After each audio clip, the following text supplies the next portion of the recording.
Hello, ladies and gentlemen. Welcome to the Game Hub. I'm your host, Gamer K.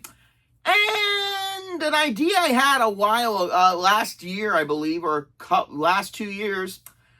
I just keep coming up with different topics to talk about because it's honestly kind of fun talking about stuff that aren't video games or something, and that's kind of refreshing.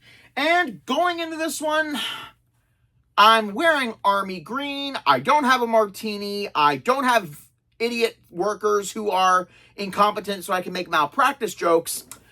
And I'm not a surgeon, so I don't really have a lot of skits or comments to make. Season 4 of the hit show MASH. After the tragedy that happened at the end of Season 3 that so many people remember to this day, if people ever watch MASH, and they should because it's a fantastic show. It's one of my favorite shows in general. Now we're going on to Season 4, where sometimes a lot of the slapstick from the first 3 seasons are kind of still in there, but not as cartoony as they were before, are now being replaced with a little bit more of clever dialogue, clever antics, and where 2 characters make their exit, 2 new characters shall make their entrance into the 4077th MASH. And these are my top 13 episodes of Season 4. And again, these are just my favorite episodes in general of this season. Whether they have a lot of intrigue, a lot of jokes, a lot of real-life scenarios, and a lot of heart to them. Let's see what happens. So, this is Gamer K's Top 13 MASH Season 4 episodes. And why Top 13? Because even if it's not talking about video games, here on the Game Hub, only the odd can be number 1. Now let's get to number 13. Welcome to Korea. One thing I always do whenever I do like an episode listing video, I always put part episodes together as I consider them to be kind of one whole full episode, because if you miss one, you kind of miss a lot of stuff that happens. So I prefer to think of them as one whole episode. And Welcome to Korea is the starting episode of the season, which is kind of fitting considering I'm starting this list with the starting episode. So after a while, after Henry Blake's death happened, weeks to months have gone by, and Fair-faced Frank Burns has been in charge for a while, and even though it's been running smoothly, it's still whining. Hawkeye comes back from a little bit of R&R, and Radar drops a bomb. Trapper got his orders, so Trapper left. And actually, the reason why he left the show was because the actor of Trapper, shockingly, didn't sign a contract working for them, but he was getting paid for 3 seasons. I mean, at least that's what I read and everything, so I wanted to learn stuff. But, yeah, so Hawkeye is annoyed that Trapper at least didn't say goodbye or anything, because he was his best friend during the time they were together in the war. So he steals a Jeep with Radar and goes to go say goodbye. Also, while picking up the new replacement. And there's not a lot of double story going on in this. It's basically just Hawkeye going to get Trapper and go to say goodbye afterwards. Upon getting there, Hawkeye missed Trapper by 10 lousy minutes. So he's still a little miffed. And then he meets the replacement, BJ Honeycutt, who is new to Korea. And he brings a lot, and I mean a lot, of well-needed moral fiber into the group. Because a lot of the characters with Trapper, Hawkeye, and Blake kind of womanizing a lot, even though 2 of them were married. So, yeah. BJ coming in with a wife, and honestly, okay, I won't explain a lot, but he brings a lot more moral fiber and a little bit more groundedness to a lot of the episodes. To which actually, yeah, there's not that much to talk about these 2 episodes. It's all about Hawkeye trying to go get Trapper, meets BJ, share a drink, and then they head back while a lot of things happen. For example, them running into a family of farmers whose daughters are testing the grounds for minefields. One of them gets hurt, and they bring her to a hospital. BJ, Hawkeye have to go doing some actual on-job training right as he gets there, and has a good moment where, after kind of helping a soldier, BJ throws up because it's his first instinct in the war zone. And also kind of getting to know Hawkeye a little bit of stuff at the 407 7th, and firstly stopping off at Rosie's bar to get a quick drink to kind of go through a lot of the things that are of how the 407 7th works. And at the end of the episode, we get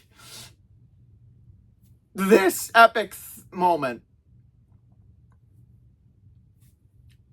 I really hope the scene was put in, because if not, I just look like a jackass. And at the end of the episode, we get an announcement that Colonel Sherman Potter, regular army, is going to be the new leader of the 407 7th. May God have mercy on us all. The first episode 2-parter definitely brings forth not a lot of comedy, like visual comedy, but more like dialogue comedy, and a lot of stuff that goes through Hawkeye. His best friend left without having to say goodbye, him having to bring in the new guy, kind of sizing him up a little bit. And it's BJ first introducing into the tragedies of the war scenario, of the war environment. It's definitely an episode to bring out a new, fresh face into what we have known for 3 seasons. It's a good story, and it's a great way of, again, introducing the new character to what we, the viewers, have seen numerous times. And it's enjoyable, and it's refreshing, and it's actually realistic. All right. Well, another episode that kind of brings in a lot of the new stuff that BJ has to go through is the episode The Kids. A bunch of orphans have had their whole location bombed by soldiers. So a nurse character that appeared in the trial of Henry Blake, Nurse Crancy, I think that's her name, brings a lot of the children to the 407 7th while the fighting there kind of dies down. And we get a lot of good moments with the kids and a lot of the people in charge, including Colonel Potter, who, like I said, is now the new reigning CO, but I'll get to his premiere episode and a little later of the list. And some of this episode also involves BJ and Hawkeye not liking that Frank procured a Purple Heart, which is given to people who are wounded in combat, for receiving a shell fragment. Hold the phone, ladies and gentlemen. I'm the one who operated on that. It was an eggshell fragment, where even though it's shell fragment, Frank kind of BS'd the report in order to make it seem like it was an actual shell fragment. Yeah, a lot of the times in this series, Frank can be a bit of a jackass, like he's been in the most episodes. And later in this episode, a pregnant woman was shot, and upon delivering her child, turns out that the kid took a bullet in the butt. Yes, they were able to. Yes, they can do that before Forrest Gump happened, ladies and gentlemen. Oh, dear Lord. So upon that, and after having his Purple Heart stolen, he assumes it's one of the children. Margaret, aka Hot Lips, sees what Hawkeye and BJ are doing with the Purple Heart and giving it to the newly born child for taking a bullet in his butt. And even though she and Frank are basically together and everything, I like season 4 because after this, it kind of shows that Margaret is warming up to being a human in this scenario, in this war. And even though she loves Frank, seeing his Purple Heart rightfully go to a young child who, again, took a bullet, literally, she's grinning at the whole moment. It's a very quick episode in the series that doesn't really have a lot of going to it, doesn't have a lot of jokes, doesn't have a lot of important issues. It's just a scenario episode where they have a bunch of kids at the 4077 and a lot of stuff happens. Not a lot of important stuff, but it's still a good episode. Much like my favorite of season 3, Adam's Ribs, I love an episode where characters go through so much and they get zero fucking payoff. The Price of Tomato Juice is where this episode takes its reign. After accidentally getting the last drink of orange juice, Colonel Potter is reminded of how long it's been since he's had tomato juice. So Hawkeye, Radar, still trying to get in the good graces because, again, Colonel Blake was his protege and more like a father figure to him. So to have to warm up to a new CO, he tries to do whatever he can. So, asking Klinger for advice on how he can get more tomato juice because that can they got was a slip-up. So they have to do a little thing, which is basically get Frank to requisition more tomato juice. And what they have to do is so over-the-top convoluted. It's hilarious. It's so ridiculous. It's again, it's like Adam's Ribs, where they had to do so many steps to take. And it's kind of like this. So in order to get Frank to do this, he needs nylons for Margaret. So to get the nylons, they need to go to Klinger, who has some. Going to one of the nurses would have been an actual better idea, but you'll see where I'm going with this. Klinger wants a pass to go to Tokyo, but in order to get the pass, Potter puts the nix on that, considering he's tried to go AWOL 4 times this month. So he talks to another general, and the general wants a date with Hot Lips. So during surgery with Potter, he brings up the whole conversation, and Margaret's going to go there to be a representative of the 4077, where she's packing for a trip, and Frank sees this and gets annoyed. After getting the nylons, there's not going to be any tomato juice until Hawkeye and BJ step in and pretty much make a fake apology from Frank to Margaret, and then a fake apology from Margaret to Frank, get them together so that Frank, being drunk a little bit, signs the requisition forms for the tomato juice, and Klinger goes in Hot Lips' place. And at the end of the episode, we get a nice... Oh, there's also a running gag in this episode where a fly is constantly bugging Hawkeye and BJ. So that's a sidestep there. But at the end of the episode, after pouring out that glass of tomato juice, Radar offers it to the Colonel, and the Colonel says he doesn't want it and offers it to anyone else, but he loves it. Yeah, but it doesn't love him. Tomato juice gives him the runs. So all that, zero payoff. I love episodes like this because you kind of want to guess what the zero payoff ending is going to be. Like in Adam's Ribs, Hawkeye went through all that crap, all that swindling to finally get the ribs, and then Wounded coming, and he has to leave the barbecued ribs there, and he doesn't even get to taste it. I love fake payoff episodes. It's one of the tropes I really, really love. It fits smartly written. If you can see where the joke is going to go, it's not that funny. Actually, that's a lie. I showed that Adam's Ribs to E a while ago. He kind of called out, and he still loved it. He still thought it was funny. So like I said, even though these are some of the bottom episodes, they still have a lot of great humor to it. Number 10 on this list. Another running trope for the MASH series is that, with the exception of Blake, Margaret, Trapper, and Burns, pretty much every single character gets a Dear episode where they're writing to a family member or someone and talking about multiple things that are happening throughout the camp while also talking about their personal feelings about someone. For example, for Hawkeye, it was his father a good number of times. For Radar, it's going to be his mother, Dear Ma.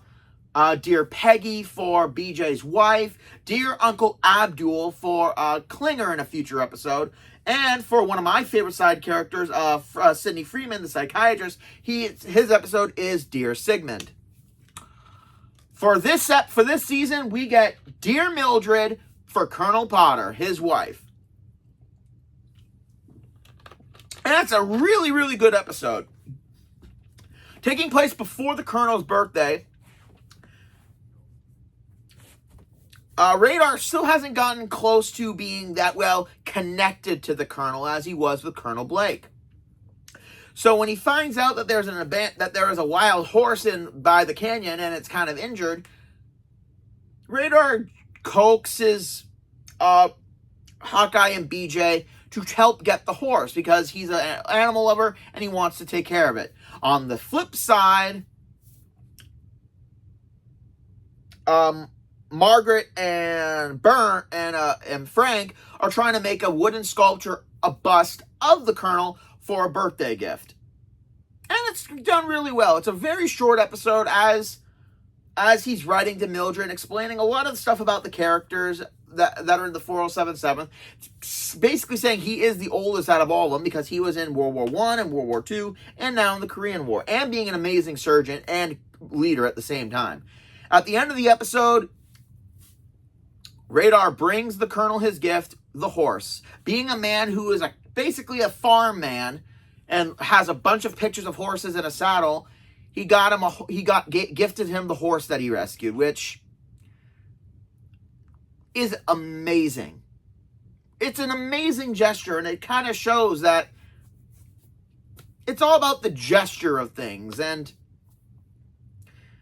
continuity-wise, this horse is a male, though, while in the future episodes, it's Sophie, the horse, a female. So, continuity thing, nonetheless.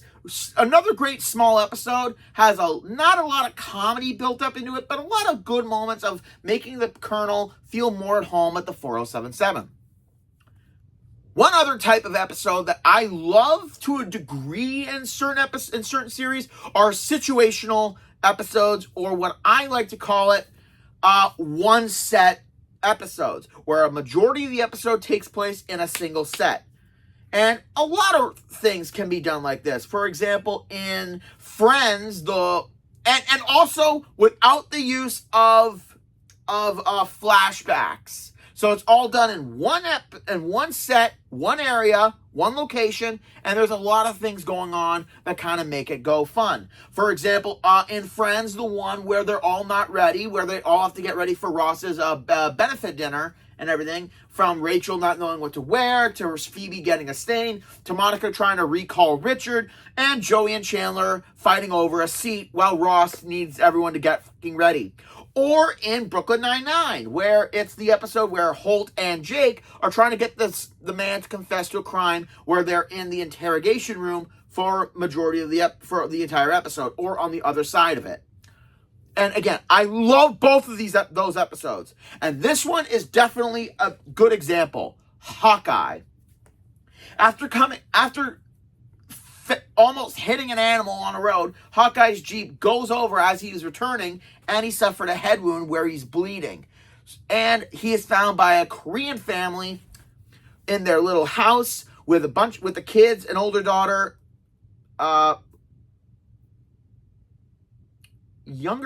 older daughter, two younger kids, one teenager, one that's an adult who's pregnant, and the old mother and father.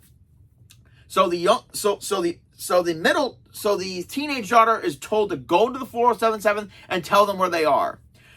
And what makes this a really, really great situation, singles drop area location, is that for the entire time, because Hawkeye has a concussion, he can't go to sleep or anything because he's afraid he won't wake up. And nobody speaks goddamn English. So the entire episode is basically just the family listening to Hawkeye talk about random things. The entire episode. And it's funny. Hawkeye's basically doing a one-man show for one episode. Talking about stuff about the human body, about med school, about theater, music, a whole bunch of stuff. And the kid and everyone just looks at him like he's crazy, but he's just trying to stay awake. And it's a really, really good episode. It doesn't have a lot of ingenuity. It does have a lot of ingenuity. It just doesn't have a lot of big moments or anything like that. But it just has a good premise. It's a simple episode that just lets Hawkeye just blurt out a lot of stuff all episode long. He's the only one that has any dialogue. Well, minus talking somewhat Korean with the family. And at the end of the episode, Hawkeye is picked up and then goes back to bring them a bunch of gifts, sweets, comic books, some good tobacco, to tell the pregnant woman to go see come to the 4077 when it's time. And even the mother is making meat, and he loves it. Where'd you get meat? Wait a minute, where's the dog? And then the dog barks. Okay, that's good. Like it's a simple episode. But it's kind of a premise that is done somewhat to death with certain episodes, and some of them would do it very bad in certain shows, having a situational single location episode. But this one, it's done good. It's done really well. An episode that kind of showcases the yin and yang about the war deluge. And this one is nuts. During a rainstorm, the Chinese have joined the army, have joined the fight, and a bunch of wounded are heading towards the 4077 with no end in sight. And one big highlight of this episode is mid-episode, Margaret goes to Potter mid-shower, saying if he's going to evacuate the nurses if the Chinese soldiers start to come forward. But Margaret says they'll stay and help out because without the nurses, the doctors won't make it. So even though Potter says it's against protocol, Margaret stands her ground, and there's a good amount of respect between that. And it's showcased later at the end of the episode, with all the doctors having to fight a lot of different patients in a lot of different scenarios. Some lose patients, some go really overboard. And while this episode is going, it's showcasing some black and white TV things about what was going on in America during this whole thing. And a lot of important things, like some people during a war talking about just a couple things. I can't remember all of them. Like a ballroom dancing competition, or a video of a cat that plays ping pong. Or a rich celebrity woman comes to America and says the first thing she's going to do is buy herself a hot dog. Or something like that. Or talking about how comedians like Milton Berle are playing golf with with professionals and making jokes about it and everything. And then it cuts to moments in the war where things are shit. Like a lot of bad surgeries going on. A lot of wounded are coming in. A lot of terrible moments. And especially a really good moment where Klinger is talking about how he wanted to dodge the army while him and another soldier are cleaning the tub. But then it shows that the tub is used for patients with phosphorus bullets. And showing, you know what, play the clip. This stuff coats and neutralizes the little bits of phosphorus that might still be in the leg. It also helps to see where they are. How do you keep all that stuff in your head? You wear earplugs so it doesn't leak out. Turn off the lights. Observe, Klinger. Solution fluorescence. We take out whatever shines. Like so. And so. And thus.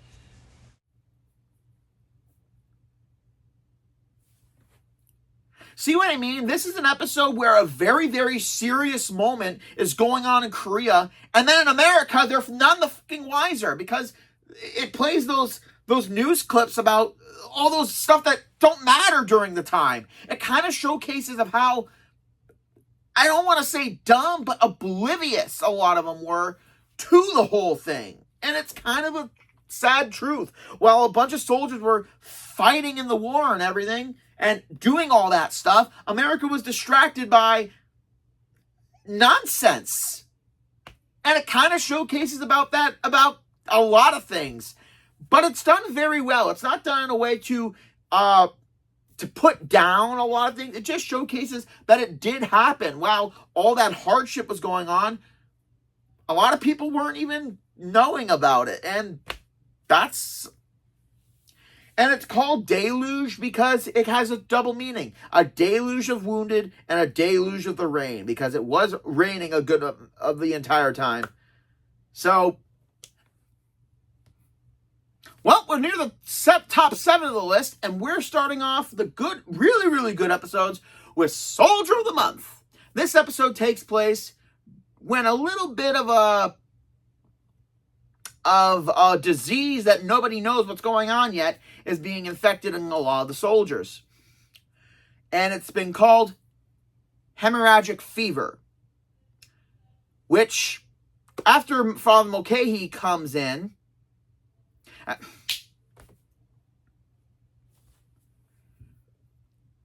now for an episode that combines a little bit of interest with a little bit of medical knowledge and a little bit of humor, we have Soldier of the Month. In this episode, Potter said that there's going to be a Soldier of the Month contest for the enlisted men, i.e. Igor the cook, Rizzo the engineer, I believe he is. Yeah, Rizzo's an engineer.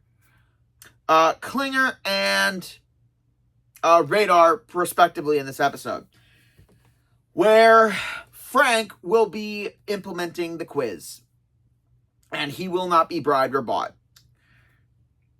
During this episode, a lot of soldiers have some form of illness that they don't understand, and BJ is confused why one soldier's been giving so much water, considering he hasn't put out any urine outwards. And Frank gives some song and dance about how they're thirsty, so you got to give them water. And after Father Mulcahy comes in with a little fact-finding tour, turns out it's something called hemorrhagic fever, which is caused by fleas and mites from rats, where it attacks the nervous system and it makes the kidneys shut down, so no urine. But another thing about it is that you got to restrict fluids to the patient, or else if enough fluid, they can drown in their own tissue. So it's a kind of form of dry drowning, where they drown on the inside. And they reveal this information and restrict all fluids. And then Frank gets it and starts going a little delirious. So the only thing about it is common sense medicine, and they have to get rid of all the rats. So Frank was getting rid of the rats, and there's all that. So Hawkeye and BJ take over the Soldier of the Month quiz, where Radar actually studied, and Klinger broke in to get the answers and write them all over his body. And to quote Hawkeye, you are here because you have surpassed all your colleagues in every way imaginable. How, we'll never know. And going through the quiz, some of the answers are fun, some of the answers are interesting. What famous symbol of American freedom has a crack in it, and it's not General MacArthur's head? I still laugh at all these jokes. At the end of it all, Radar gets the week in Tokyo, and he goes out to have fun. And while Frank is still sick, Margaret advised him that he should write a will where Father Mulcahy dictates to it. And says all this stuff to his kids and his wife, and to Margaret, the woman who's been the love of his life since the war, he leaves all of his clothes. Yeah, this episode is fun because it's more about the Soldier of the Month thing and more of Frank being an absolute invalid because he's sick with the fever. And it's an episode of gives a lot of information of diseases back in the day, of stuff that we never knew, that we know about stuff now because of our advanced medical care and advanced medical information. But back then, it was severely limited. But again, the Soldier of the Month part is not the biggest part of the episode, even though it's called that. But it's just another, again, a great episode that has some humor and a lot of information about it all at the same time.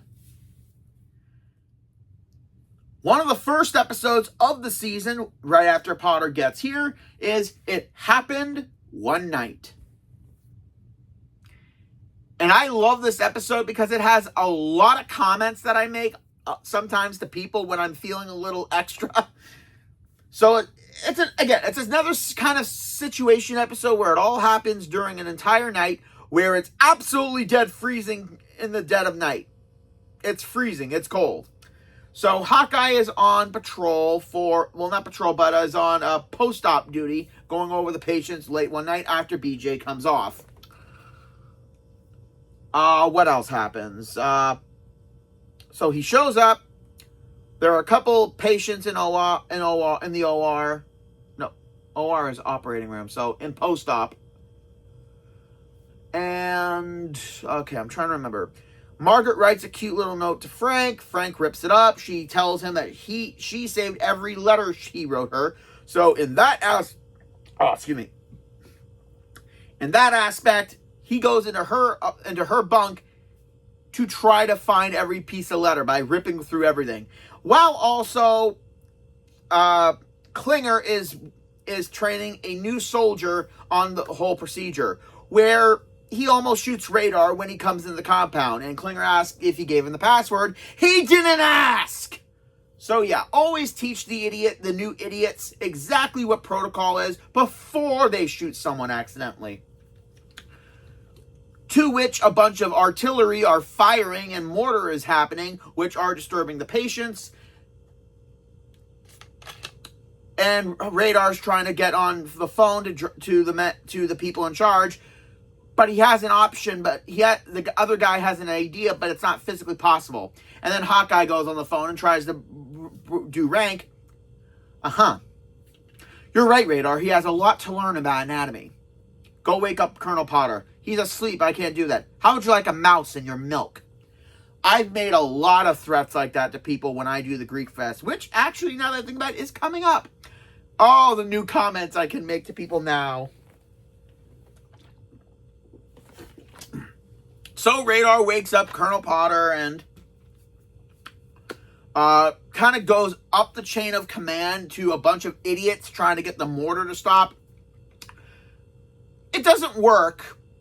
It doesn't really work. And then Klinger tries to, after failing to accidentally get shot and get himself out of here, he takes off his giant fur coat and all of his clothes to try to get hypothermia. And the entire of the episode ends with a surgery that Hawkeye and Hot Lips have to perform in order to save a soldier. It ends with Frank found on the floor, not finding anything. The can of beans that Hawkeye put on a hot plate at the beginning of the episode explodes. And basically it all happened one night. Again, another episode that takes place during the one whole night. And there are a lot of episodes that do something like that. But this one is pretty good. And for being on this list, it's done pretty well. And now an episode that brings back two iconic characters to join in the fun. We have Sidney Freeman, my favorite psychiatrist, who when he's in a lot of episodes, it's a lot of fun episodes for me. And everyone's favorite counterintelligence CID man, Colonel Flagg. Every time this guy shows up, you know you're in for a lot of insanity. So after some wounding come down and Radar takes names, one soldier says that he's Jesus Christ. And this episode is called Quo Vitas, Captain Chandler. What does that mean? Let me see if I can look it up.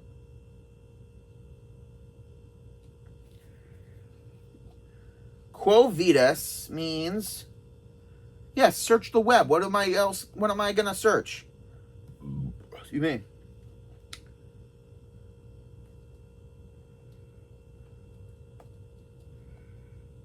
Damn it. Oh, Quo Vadis, where are you going? I'm sorry, I'm not well versed in Latin. I majored in sarcasm. Quo Vadis, Captain Chandler is a great episode because, again, the soldier was a airplane guy who would drop the bombs on soldiers and a lot of other areas. And then when he's wounded, Colonel Flagg says that this guy is supposed to be up in the air dropping bombs. And if he's not doing that, he's going to get him out as a psycho. And for some reason, like, there's a small thing where Margaret and Frank want this guy discharged for being crazy, for thinking he's Christ. And after Sidney Freeman is called, the bigger issue is revealed. And it kind of brings a lot of ideas that Captain Chandler was a bomber for the last couple of years. But then something happened in him, and he, after talking with Sidney, he still refuses that he's Captain Chandler, that he's Jesus Christ, that he can't be hurting anyone because he can't hurt his children. And Sidney says, doesn't God answer prayers? And to this, he says, while he's crying, yes, sometimes the answer is no. So Sidney tells everyone that he's Christ. The way Sidney explains it to the reluctant Captain Flagg, who wants him either up in a plane or in a psych ward getting discharged, trying to get out. But he's not. He actually thinks he's Christ, because the way Sidney explains it, and I love the way he always explains it simply, is that he spent years up in a plane dropping bombs on people who did nothing to him, until one day something snapped him and says, enough. You're Christ. You're not a killer. The next bomb you drop on yourself. So basically, Captain Chandler has had it. He was a soldier up in the air, dropping bombs on people, and he just snaps one day. Not in a violent way, but just says, it's the one part of the human soul that knows something is wrong, that you shouldn't hurt someone, but he's ordered to do it, so he has to do it. But then he finally has had enough, and he decides, well, he doesn't decide, his psyche snaps and decides to identify with himself as someone who could never hurt anyone, aka Jesus Christ. So he sees himself as that, and his psyche splits. So in the end of the episode, he's off to Seoul, to the not psychiatric ward, but to the hospital, in order to get help from Sidney, saying that but with a lot of therapy, we can turn him back into Chandler, but we can never make him a fighting machine again. It's an episode that definitely showcases a lot of the psyche aspects of stuff that happens in war. Whether someone has had enough with the violence, can't get enough of the violence, or something in between. Like I said, any episode where Sidney Freeman is involved, it's always a highlight for me, because it definitely dives. Where was I again? Oh, right. Anytime MASH talks about the psyche of a lot of characters that happen because of, not postpartum depression, but what's the term? Some form of PTSD, or some psychological issues that are deeper beneath the surface. It's always a thrill trying to see how it's going to play out. It's really, really good. Hello, ladies and gentlemen. Upon editing this video, I realized that my fourth entry for this MASH Season 4 episodes list was sadly deleted by accident. So I am going to fill it in right now. So the episode for my fourth entry is an episode that is really one of my favorite episodes, and it skeets being the top three, because even though it is a good episode, it's basically an episode where it's a lot of not a lot of humor and not a lot of good This fourth section for this escapes being the top three because the other episodes just have a little bit more comedy and a lot more meaning to them than this one. But this one, The Interview, a special episode where it's all black and white, where a news reporter went to the 407th to interview the doctors, aka Hawkeye, BJ, Burns, Potter, and of course Radar, Father Mulcahy, and Klinger, in order to get the kind of perspectives of things. And a lot of them give a lot of varied answers. Like Frank kind of gives kind of vague and unspecific answers, or kind of condescending a little bit. Hawkeye gives basically a lot of insanity of how he deals with the war. For example, like one thing you do is that you have everyone line up in the road and you have their foot sticking out, and a Jeep is coming, and the last person to take their foot out is the sane one. No, the insane one. And talks about a lot of stuff that he's done, like to kind of help with boredom, like some books. Like he has the dictionary, he figured it had all the books in it. Then they talk about a lot of stuff with the other characters, of how Klinger deals with it, with the insanity of the war. Like, they say it's a police action, but when they say it's a police action, you think they're arresting people, and they're killing people in the war, and it's insane. Radar talks about how he was so young and being in this war that it's kind of interesting of how everything transpired with him. Like he's a young kid, but he has a lot of adult responsibilities for them, making sure they get everything that they need, sometimes even things that they don't have, how difficult it is, and sometimes some of the patients don't even make it, or some of the locals don't even make it that they help. And Father Mulcahy talks about how, being the priest, he sees how these doctors perform absolute miracles, and sees how his role there is kind of to just kind of, I don't want to say keep the peace, but more kind of keeping everyone not sane, but more grounded to the whole thing. Colonel Potter talks about how it's weird that he's been in multiple wars, and how he feels kind of weird outside of his comfort zone of being the old man with a bunch of people in their 30s and younger, and just how they kind of see him as a father figure or something like that. And BJ talks about how he left his wife and his newborn daughter behind and hopes to see them one day, and that they're working with unimaginable conditions. It's an episode that gets the kind of point across again, how people can a lot of different people can take the same situation and have very, very different viewpoints of it. And that is a good thing about this episode, is that it showcases that during a situation where it's basically terrible. It's a terrible thing to happen. And one of my favorite moments of this episode is when Hawkeye basically said that he wrote to the president at the time, President Truman's wife, and he hasn't heard back from her. I told a lot of things that I liked about her and what I would like to do with her, and I even suggested a couple things. And the interviewer kind of shrugs it off, saying, like, trying to enjoy the bit, maybe she just doesn't know how you feel. Oh, I think I know how she feels, but I would have been surprised not to hear from Harry. Could have at least called me a son of a bitch. But they beep out the word bitch, which makes it even funnier.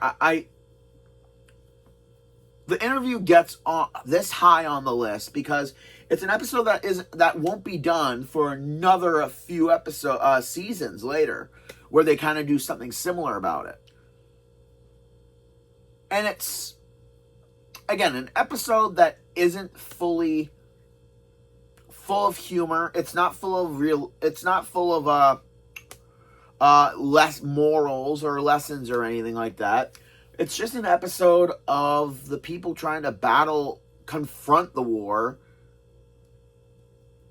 in impossible situations and try to breathe some form of mundaneness to kind of alleviate the horrors of war and everything. So, again, it's a great episode, and I'm honestly mad that my original dialogue got fucking erased by this. Oh my lord. It's like 5 o'clock. It's almost 5 o'clock in the morning when I'm doing this segment right now, because I just found out that I forgot that it got deleted. Well, on to the next one. And now we're going into my top 3. Number 3, and near the end of the show, not really a flashback episode, but more of an episode of showing how events transpired that led up to a certain moment. The Novocaine Mutiny, where Frank's brought charges upon Hawkeye for supposedly taking over command and insubordination. While Potter was away, Frank took command and started going a little crazy. So Hawkeye, BJ, Potter, Frank, and Radar are all brought to the where the supposed trial is happening to hear the evidence of the events that transpired to the alleged mutiny. With a lot of clever and funny backtalk from all the characters, where they're calling Frank crazy. I ought to sue all you. No doubt for definition of character. And Frank, and a lot of it happens. It wasn't one thing that led up to something. It was a couple things. For example, Frank prohibited gambling on the premise. So when one of them lost money to Radar in gambling, because gambling has been prohibited, the money was stolen. Frank did a whole search. And then Hawkeye obviously says that Frank is not a surgeon, he's just a joke.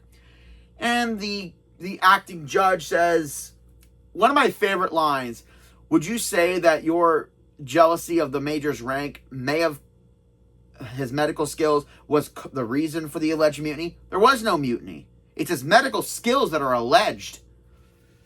I just love all of these episodes. And this one in particular is a good one because it doesn't have a lot of problems. It doesn't have a lot of issues. It's just a big story being told via perspective.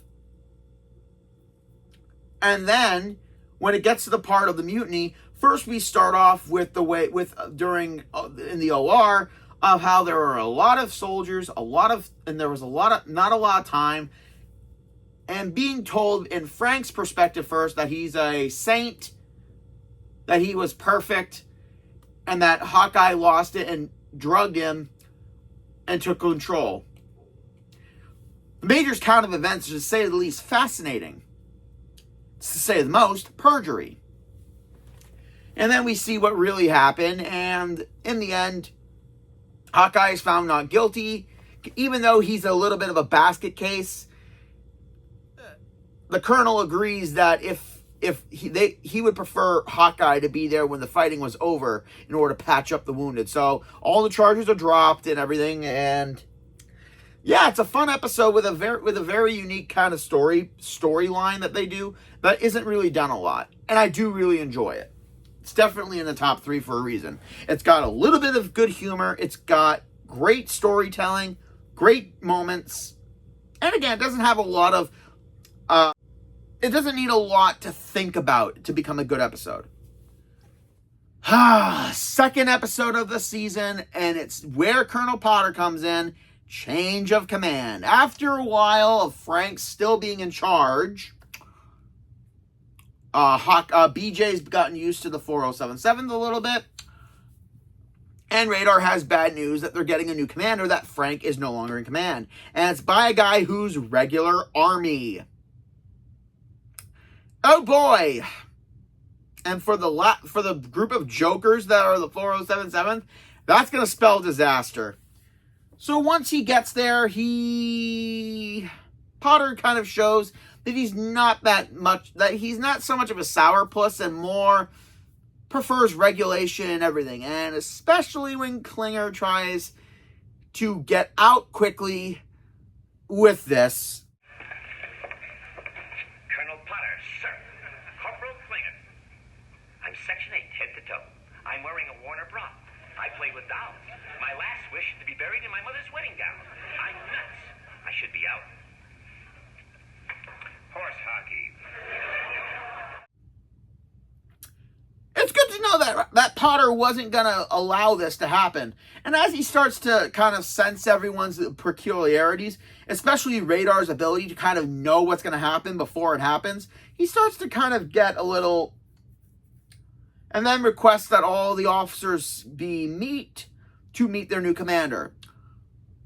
Father Mulcahy, Hot Lips, Burns, BJ, and Hawkeye. After reading their personnel files and some of their issues, Frank disappears for a little bit because he's upset about not being in command anymore.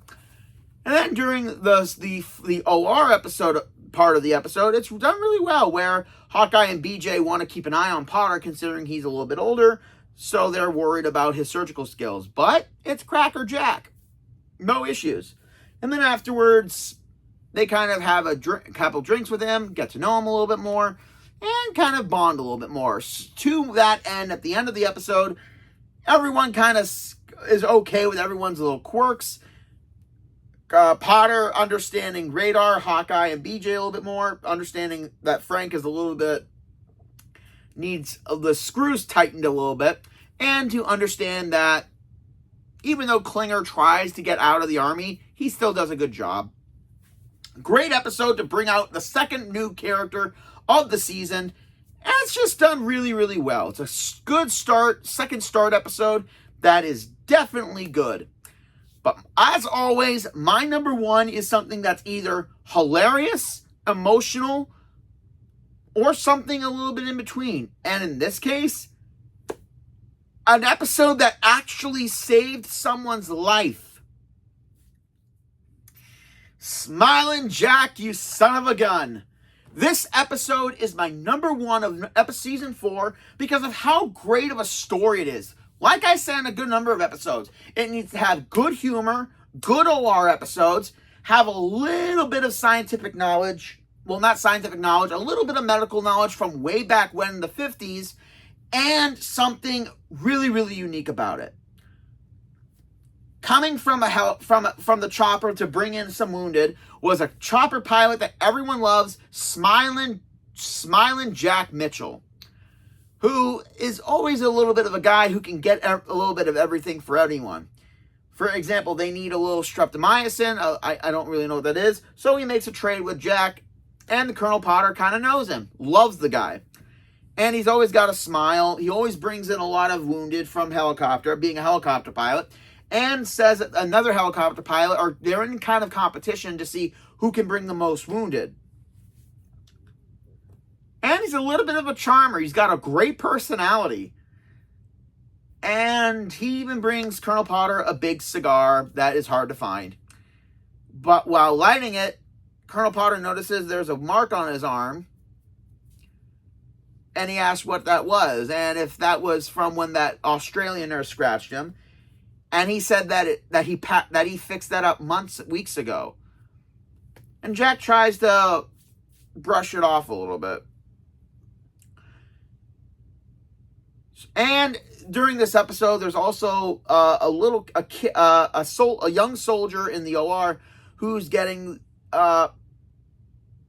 another award for going out acts of bravery, where he's gotten a lot of them, but he's a little nervous about going back because he's scared. Because it's his third time going out there and getting awards, and he's kind of worried about it all. Then while in the bar, Jack, BJ, and Hawkeye are talking and playing a little game where they shoot a needle into the air and it lands in an orange, to where Jack has been hustling a club soda from them. And upon coming in, Potter basically grounds him until a full physical has been done. And it's this part during the medical issue that I was going to talk about, and how this episode saved someone's life. Not wanting to do the full physical, like giving a urine sample or anything, Jack is refusing. So BJ and Hawk basically tell him to level with them, like what's going on. And he explains his symptoms. And knowing one, these symptoms fit perfectly. He takes forever to heal. He's always thirsty. And Hawk gets it. Diabetes. And it's dangerous for him, especially back then, to be flying up there, because he could pass out, his vision could get blurry, he could cause more harm. So that's why Potter is officially grounding him from air service. But kind of being a guy who doesn't want to give up and wants to break his record, he goes off and tries to pick up four wounded in that small chopper that they have.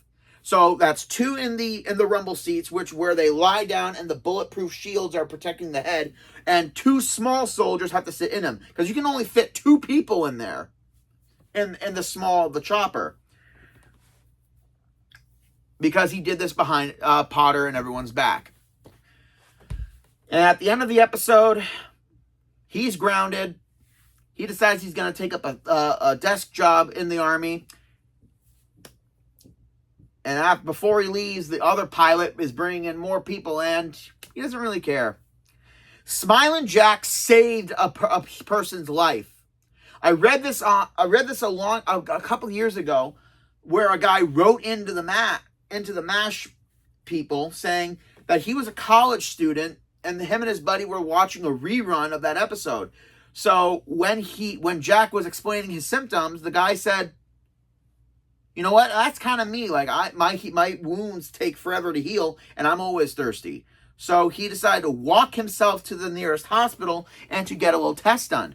His blood sugar was 4 times higher than what it should be. The people were surprised that he was alive and actually able to walk, and he wasn't dead. So the thing is, because it was back in the day before the episodes were on DVDs and all that stuff, and reruns were kind of situational depending on where the episode was. If that young man hadn't watched that episode at that point in time, he may not have lived. He may not have known that he had diabetes. And again, knowing a couple, including E, showing him this episode kind of showcased a lot of stuff. Again, that they knew stuff about that way back when, but it wasn't as not popular or well known, I want to say, but more difficult to manage back in the day, because insulin was harder to come across, and the shots and the needles and all, because he has a device where he has to do that stuff, but they had to do a whole bunch of that stuff and watch themselves without the use of heavy technology. So and there are a lot of great episodes and a lot of great moments in this episode, from Smilin' Jack's discovery, his personality, the jokes that are done, the side story with the kid who is super brave but kind of scared. And again, this episode literally saved a guy's life. It just goes to show that episodes like this, and it's not like nowadays where health issues and everything are shoved down our throats in episodes. Like, I remember back in the day with Disney Channel, with the one episode of The Risk of Diabetes in Disney Channel shows, like Sweet Life of Zack and Cody, or when in Hannah Montana, Oliver found out he had diabetes, and they had to learn stuff like that. Although they did find it weird that they thought that the school nurse was seeing Oliver. No, that's a whole nother show, indefinitely. But the fact that that MASH had an episode like that, and it wasn't even the main focus of it, it wasn't to bring awareness. It was just an episode that had that kind of plot point, and it ended up saving an actual person's life. And that's something that I really love about it. And that's why Smilin' Jack is my favorite episode of season 4. It's got not super serious moments like the episode Sometimes You Hear the Bullet. But this episode definitely holds its own as as a favorite episode. And it has a lot of, again, great moments in a season that, honestly, any episode from this season could have been my number 1. But this one is on here because of what it did, because of the writing, because of how they did the episode, and they didn't make it so gung-ho about someone, or about a medical thing. It just did its job, and that's what makes it classic. And those are my top 13 Season 4 MASH episodes, ladies and gentlemen. I hope you guys enjoy the list, and I'm really hoping for a little bit more in the next season's videos. I'm trying to remember what I did for Season 5, but I'll get there when I get to it. So thank you for joining in. Like, comment, subscribe down below. I'm sorry I didn't have any martinis this time, but join me next week where as the game announcements have been done this year, nothing yet for... Oh, no, wait. Have there been from Insomniac? Yeah, there has been from Insomniac, but of another superhero that they did. So join me next week where I give future ideas on what the final chapter could hold in as we're going back to New York with our web-swinging heroes to see what tangled web could amount in their final chapter. This is Gamer K, logging out.